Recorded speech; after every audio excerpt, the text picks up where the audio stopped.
விழாவிற்கு விழாவின் நாயகனாக தேர்ந்து கொண்டிருக்கும் நம்மளுடைய இசை நாயகன் இமான் சார் அவர்களையும் மற்றும் நமது படக்குழுவினர் அனைவருக்கும், அதோடு மட்டுமல்லாமல் எங்களுடைய அழைப்பை ஏற்று வருகை தந்திருக்கும் சிறப்பு அழைப்பாளர்கள், டைரக்டர்ஸ் அண்ட் பத்திரிகை நண்பர்கள் மற்றும் எங்களுடைய நண்பர்கள் அனைவருக்கும் என்னுடைய நன்றி கலந்த மாலை வணக்கத்தை தெரிவிச்சுக்கிறேன். எனக்கு ரொம்ப நாள் ஆசை இந்த மாதிரி பார்த்திங்கன்னா சினியின் ஃபீல்டில் போகணும் அப்படின்னு.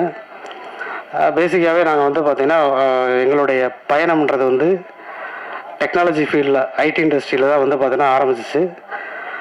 அந்த துறையில் பார்த்திங்கன்னா அட்மோஸ்ட் பார்த்திங்கன்னா யூனிக்கான ப்ராடக்ட்ஸ் கடந்த ஒரு 18 இயர்ஸாக பார்த்திங்கன்னா வேர்ல்டில் எந்த ப்ராடக்ட் வந்தாலும் இமீடியட்டாக நாங்கள் பார்த்திங்கன்னா அதுக்கு ரிசர்ச் பண்ணி அந்த ப்ராடக்டை மோஸ்ட்லி நம்பர் 1 கொடுக்குறதுக்கு ட்ரை பண்ணுவோம். அந்த மாதிரி பார்த்திங்கன்னா வளர்ந்து வந்த பாதை எல்லாமே பில்ட் ஃப்ரம் ஸ்க்ராட்ச். எங்களுடைய இது பார்த்திங்கன்னா நாங்கள் எங்களுடைய லைஃபு, எங்களுடைய இது எல்லாமே நாங்கள் ஸ்க்ராட்ச்லேருந்து உருவாக்குனது தான். அதே மாதிரி தான் நாங்கள் உங்களை எல்லாரையும் நம்பி வந்திருக்கோம். இந்த துறையிலையும் பார்த்திங்கன்னா கண்டிப்பாக ஒரு பெரிய சாதனை பண்ணுவதற்கு நீங்கள் அனைவரும் எங்களுக்கு உறுதுணையாக இருப்பீங்கன்னு நான் நம்புகிறேன். ஏன்னா அந்த மாதிரி தான் பார்த்திங்கன்னா நான் ஒரு 4-5 வருஷத்துக்கு முன்னாடி பார்த்திங்கன்னா கண்டிப்பாக பிஸ்னஸில் ஓரளவு நல்லா பண்ணிகிட்ருக்கோம். அடுத்து நம்ம போக வேண்டியது பார்த்திங்கன்னா ஒரு 2 ஃபீல்டு தான். ஒன்று பார்த்திங்கன்னா அரசியல், 2வது சினிமா. அரசியல் ஆல்ரெடி நாங்கள் இருக்கோம். ஆல்ரெடி பார்த்திங்கன்னா அரசியலில் தான் நாங்கள் ட்ராவல் பண்ணிகிட்டு இருந்தோம். இந்த கடந்த ஒரு 5 வருஷமாக ட்ராவல் பண்ணிகிட்ருக்கோம். அதை தாண்டி பார்த்திங்கன்னா சினிமாவில் இப்போ ஒரு சின்ன மைல்கல் பார்த்திங்கன்னா நம்ம தமிழக மக்களை நம்பி நாங்கள் பார்த்திங்கன்னா இறங்கியிருக்கோம். ஒரு நல்ல நோக்கத்தில் நல்ல ஒரு கதையை எங்களுக்கு ஆரம்பமே நல்ல கதையை அமைஞ்சிச்சு.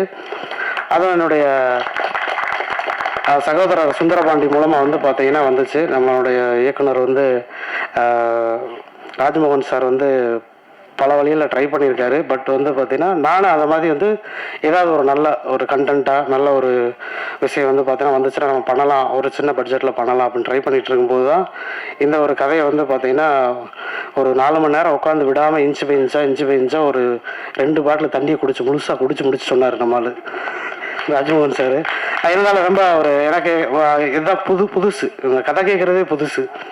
கதை கேட்டுட்டு இருக்கும்போதே பார்த்திங்கன்னா கொஞ்சம் நிறைய இன்ட்ரப்ஷன்ஸ் இருந்துச்சு. இருந்தாலுமே அவருடைய வேலையை கரெக்டாக பண்ணி பார்த்திங்கன்னா அந்த கதையில் நான் முழுசாக கேட்கல. ஆனால் பட் மேம் ஃபுல்லாக கேட்டாங்க. வீட்டில் அவங்க ஃபுல்லாக கதையை கேட்டாங்க. ஓகே பண்ணிடலாம் அப்படின்னு பார்த்திங்கன்னா அப்பயே கிரீன் சிக்னல் கொடுத்துட்டு அப்பயே கையில் பார்த்திங்கன்னா அட்வான்ஸ் ஒரு 5 லட்ச ரூபா எடுத்து கொடுத்து நீங்கள் போய் வேலையை ஆஃபீஸ் போட்டு ஆரம்பிச்சிருங்க அப்படின்னு சொல்லிட்டோம். எல்லாமே பார்த்திங்கன்னா என்ன அப்படின்னா ஒரு கண்டென்ட் நல்லா இருந்துச்சு. ப்ளஸ் யாரை சூஸ் பண்ணியிருக்கோம் அப்படின்னு கேட்கும்போது அப்பயும் சொன்னார், நம்மளுக்கு பிடிச்ச ஹீரோ. நம்ம பார்த்திங்கன்னா இன்றைக்கி எந்த படம் வெளியே வந்தாலும் அவர் இல்லாத ஒரு படமே இல்லை. அந்த மாதிரி ஒரு ஆக்டரை வச்சு நம்ம பண்ண போகிறோம் அப்படின்னு பேசிக்காக எனக்கு அவர் யோகி பாபு சார் ரொம்ப பிடிக்கும். அவருடைய சின்ன அந்த விஷயத்துலையுமே அவருடைய அந்த முகபாவனையிலே நம்மளுக்கு பார்த்திங்கன்னா காமெடி பண்ணிவிட்டு போகிற போக்கில் காமெடி பண்ணிட்டு போகிறாள். அவர் பார்த்திங்கன்னா எனக்கு அடுத்த நாளே கால் பண்ணிவிட்டு இந்த மாதிரி கதை சொன்னாங்க, உங்களுக்கு ஓகேவா அப்படின்னு கேட்டார். ஆமாம் நான் எனக்கு ஓகே தான் சார், 100% நம்ம போயிடலாம் அப்படின்னு சொல்லிட்டு இமீடியட்டாக கால் சீட்டு எல்லாமே பார்த்திங்கன்னா அவரே நேரில் வந்துட்டார்.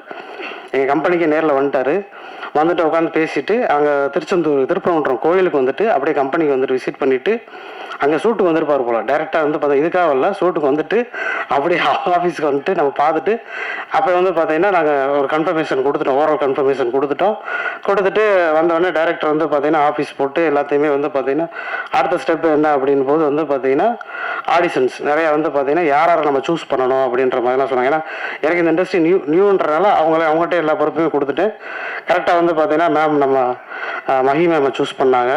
ஒரு 3 பேரை சூஸ் பண்ணி அனுப்பிட்டாங்க. அதில் பார்த்திங்கன்னா மேமை சூஸ் பண்ணது மேம் எங்கள் வீட்டுக்காரமாக தான் மேமை சூஸ் பண்ணாங்க. மேமுக்கு ரொம்ப நன்றி. மேம் நல்லா பார்த்திங்கன்னா உங்களுக்கு அந்த சார் இமான் சாரோட இசைக்கு ஏற்ற மாதிரியே அவங்களுடைய ஸ்மைலு அவங்களுடைய ஆக்டிங் எல்லாமே இருந்திருக்கும். அதுக்கு ரொம்ப நன்றி மேம், நல்லா ஆக்ட் பண்ணி கொடுத்துருக்கீங்க. இமான் சார் பார்த்திங்கன்னா இது ஹீரோயினை பார்த்தாரா இல்லை விஷுவல்ஸ் பார்த்தாரா என்னன்னு தெரியல. அவருடைய அந்த இசையை பார்த்திங்கன்னா ஒரு பெர்ஃபெக்டான லவ்வுக்கு எப்படி இருக்கணுமோ அந்த மாதிரி வந்து பார்த்தீங்கன்னா ஒரு பாட்டுகள் எல்லாமே வந்து பார்த்தீங்கன்னா ஒரு 2 பாட்டு வந்து பார்த்தீங்கன்னா ஒரு கல்யாணம் முடிச்ச தம்பதிக்கும் சரி, இப்போ நம்மளே பார்த்தோம் காதல் தம்பதிக்கும், அதை தாண்டி வந்து பார்த்தீங்கன்னா ஒரு மோட்டிவேஷனல் சாங்காக வந்து பார்த்தீங்கன்னா ஒரு சாங் நல்ல சாங் வந்து இருந்துச்சு. எல்லாமே வந்து பார்த்தீங்கன்னா கண்டென்ட் நம்ம எடுத்து ரீட் பண்ணி பார்த்தோம்னா அவ்வளோ பெர்ஃபெக்டாக லிரிக்ஸ் வந்து பார்த்தீங்கன்னா சார் எழுதி கொடுத்துருக்காரு. அவருக்கு என்னுடைய மனமார்ந்த நன்றிகள். அதை தாண்டி படத்தில் வந்து பார்த்தீங்கன்னா நிறைய காமெடிஸ், சின்ன சின்ன காமெடிஸ் வந்து பார்த்தீங்கன்னா இருக்கும். அதுபோக நம்ம குடும்பத்தில் நம்ம இன்னைக்கு ரியல் டைமில் ஃபேஸ் பண்ணிகிட்டு இருக்க ஒவ்வொரு பிரச்சனையும், உதாரணத்துக்கு வந்து பார்த்தீங்கன்னா குடும்பத்திலலாம் அம்மா அப்பா இருப்பாங்க, அதை தாண்டி யார் இருப்பாங்கன்னு பார்த்தா முக்கியமான கேரக்டர் மாமியார்.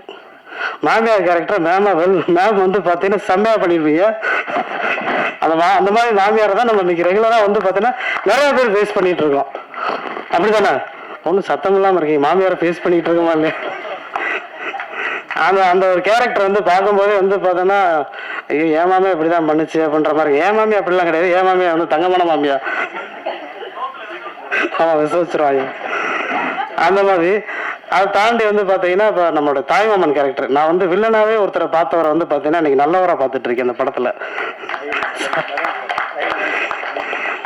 அவர் வந்து பார்த்தீங்கன்னா தாய்மாமனுக்கு உகந்த தாய்மாமனா கரெக்டாக எந்த நேரத்தில் என்ன மாதிரி டிசிஷன் எடுக்கணும் அப்படின்றத வந்து பார்த்தீங்கன்னா கரெக்டாக அங்கே ஃபிட் ஆகிற மாதிரி பண்ணியிருப்பார். அப்புறம் அடுத்த கேரக்டர்ன்றது உங்களுக்கு தெரியும், ஒரு பெரிய கேரக்டர், போலீஸ் கேரக்டர். இந்த இடத்துல போலீஸ்க்கே சூட்டான நம்ம அடிக்கடி பார்க்குற எல்லா படத்துலையும் பார்க்குற ஒருத்தர். அவர் வந்து பார்த்தீங்கன்னா உங்களுக்கு சொல்லணுன்ற அவசியம் இல்லை, சாரா அருள்தாஸ் சார் வந்து பார்த்தீங்கன்னா உங்களுக்கு தெரியும் எல்லாருக்கும், போலீஸுக்கு ஃபிட்டானவர். அதுவும் வந்து பார்த்தீங்கன்னா நம்ம ஷூட்டிங் நடக்கும்போது கரெக்டாக வந்து அதுக்கு ஏற்ற மாதிரி வந்து பார்த்தீங்கன்னா முடியெல்லாம் எடுத்துகிட்டு வந்திருப்பாரு. செம்ம ஃபிட்டாக இருந்துச்சு சார், சூப்பராக ஆக்ட் பண்ணியிருந்தீங்க அதில். அந்த மாதிரி வந்து பார்த்தீங்கன்னா ஒவ்வொருத்தரும் கேமராமேன்லேருந்து லிரிசிஸ்லேருந்து வந்து பார்த்தீங்கன்னா சாங்ஸ் வரைக்கும் எல்லாமே வந்து பார்த்தீங்கன்னா பெர்ஃபெக்டாக வந்திருக்கு. படம் வந்து இன்னைக்கு நீங்கள் பத்திரிகை நம்பராக இருக்கட்டும், நம்மளுடைய டெக்னீஷியன்ஸாக இருக்கட்டும், ஆர்டிஸ்டாக இருக்கட்டும், எல்லாருமே வந்து பார்த்தீங்கன்னா நிறைய பேர் பார்த்துருக்காங்க.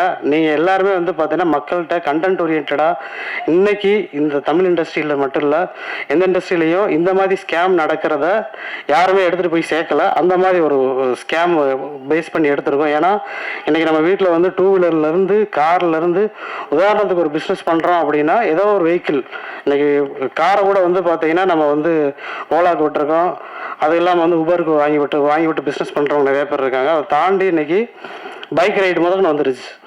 அந்த மாதிரி எல்லாருமே பயன்படுத்தக்கூடிய நம்மளுக்கு அடுத்த ஒரு காலாக இருக்கக்கூடிய ஒரு விஷயத்தை எடுத்து தான் நம்ம வந்து பார்த்தீங்கன்னா கண்டென்ட்டாக கொண்டு வந்திருக்கோம்.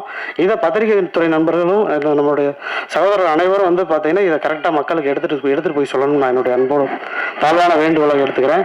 அது மட்டும் இல்லாமல் இந்த ஆடியோ ஃபங்க்ஷனுக்கு வந்திருந்த எல்லாருக்குமே என்னுடைய நன்றியையும் என்ன சொல்கிறது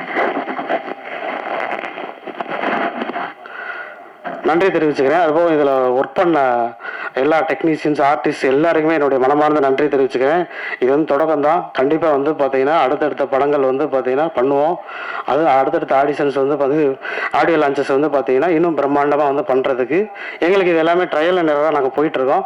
அடுத்தடுத்த படங்களில் வந்து பார்த்தீங்கன்னா இன்னும் பிரம்மாண்டமாக பண்ணுறதுக்கு நாங்கள் ரெடியாக இருக்கோம். எங்களோட சேர்ந்து ஏற்கனவே நாங்கள் எங்களோட பயணித்த எல்லாருமே வந்து பார்த்தீங்கன்னா சேர்ந்து ட்ராவல் பண்ணணும்னு அன்போடு கேட்டுக்கிறேன். அது மட்டும் இல்லாமல் நம்மளுடைய மைனா மேடம் அவங்களுடைய ஆக்டிங் வந்து பார்த்தீங்கன்னா ஒரு வித்தியாசமாக இருக்கும். அண்ணன் காளி வெங்கட் அண்ணா வந்து பார்த்தீங்கன்னா அந்த ஒரு என்ன சொல்கிறது, நான் அவரை போய் வந்து பார்த்தீங்கன்னா அவருடைய கால் சீட்டு கேட்குறதுக்கு டைரெக்டாக படம் பண்ணுறதுக்கு முன்னாடியே டைரெக்டாக போய் பார்த்துட்டு தான் பண்ணேன். அவருக்கும் என்னுடைய நன்றியை தெரிவிச்சுக்கிறேன். அதுபோக வந்து பார்த்தீங்கன்னா எங்களோட வந்த என்னுடைய நண்பர்கள் எல்லாருக்குமே என்னுடைய நன்றியை தெரிவிச்சுக்கிறேன். Thank you so much. ஒரு தயாரிப்பாளர் முதல் படத்துல இவ்வளோ தெளிவா பேசுனதை நான் இப்பதான்